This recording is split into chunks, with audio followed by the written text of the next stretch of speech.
Good morning, Gemini. We are going to be looking at the energies for November 29th, roughly, 2018.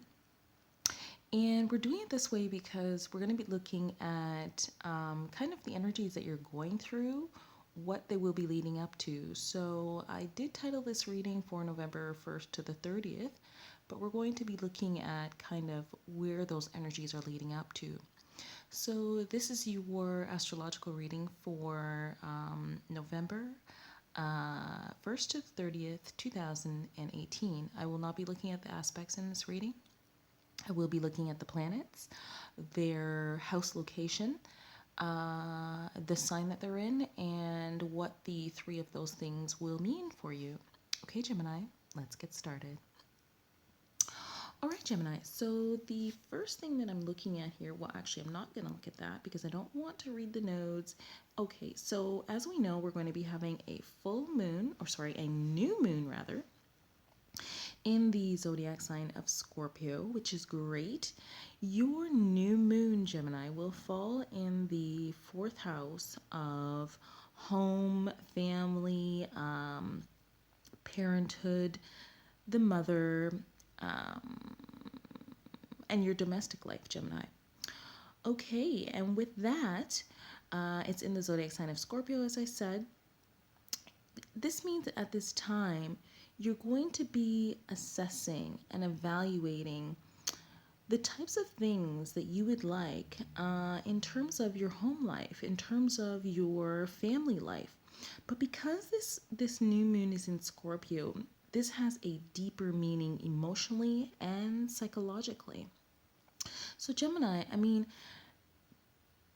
at this time, you may be experiencing feelings of, you could even be asking yourself, what type of parent do I want to be if you're already a parent?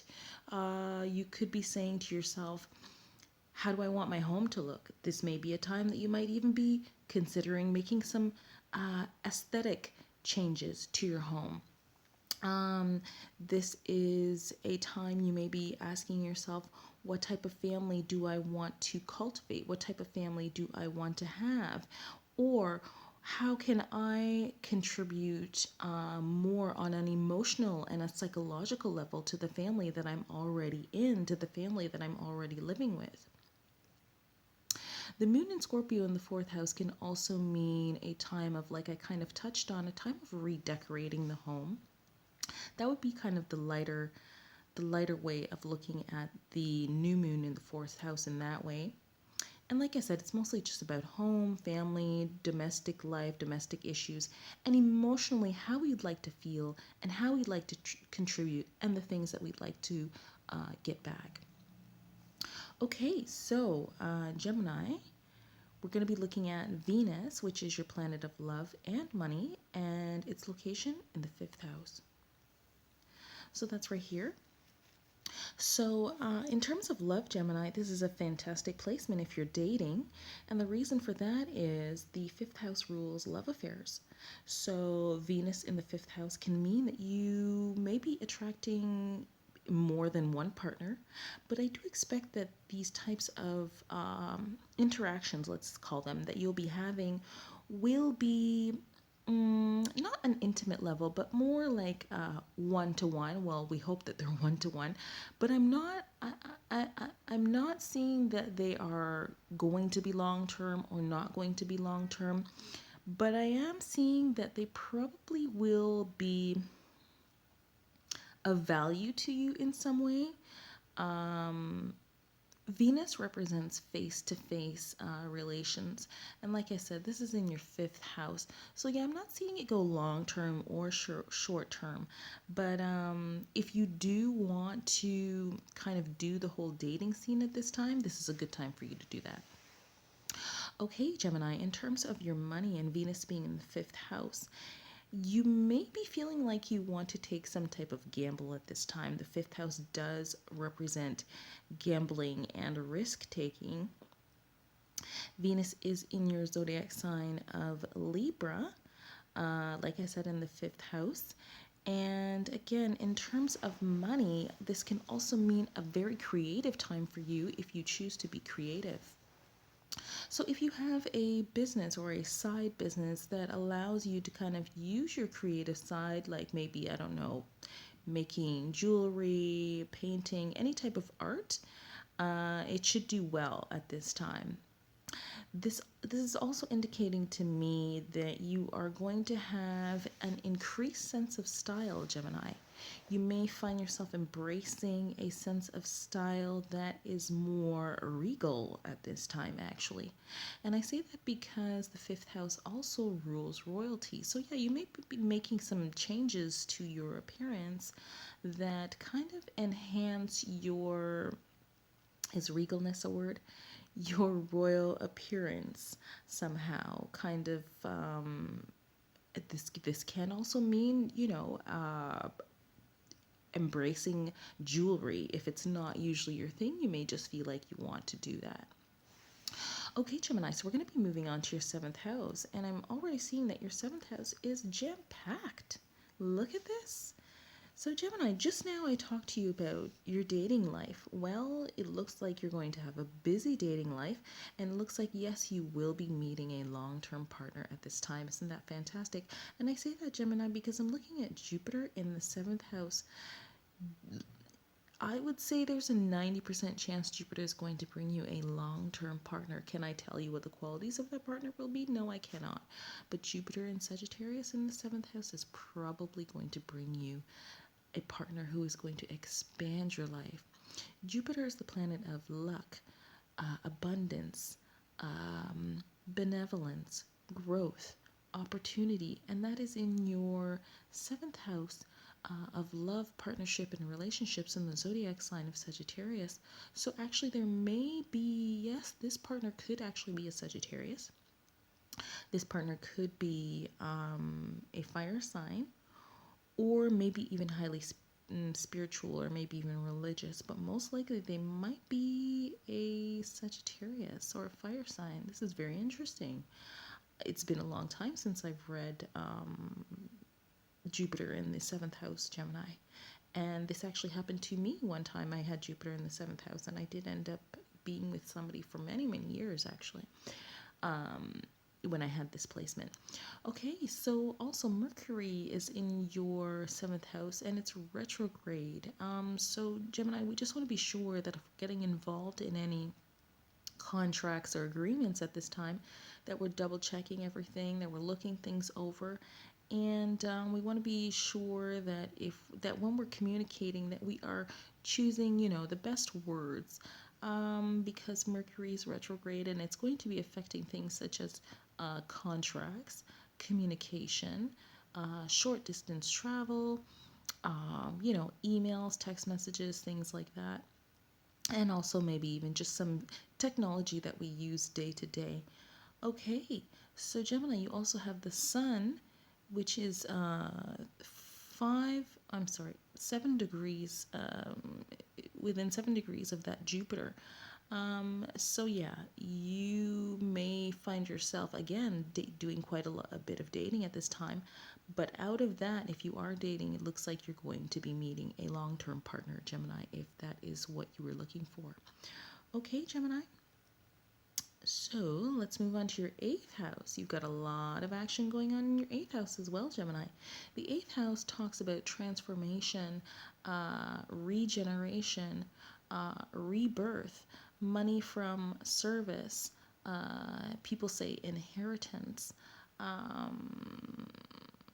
It can also talk about taboo things, the sex word. Yeah, so you've got Saturn and Pluto in your eighth house. Wow, Gemini, this is a time of transformation for you, big time. That's what I'm seeing here. Saturn is a planet that talks about our karmas. It also talks about foundations. So at this time, you may be kind of remaking yourself in some way, or Saturn in Capricorn in the eighth house.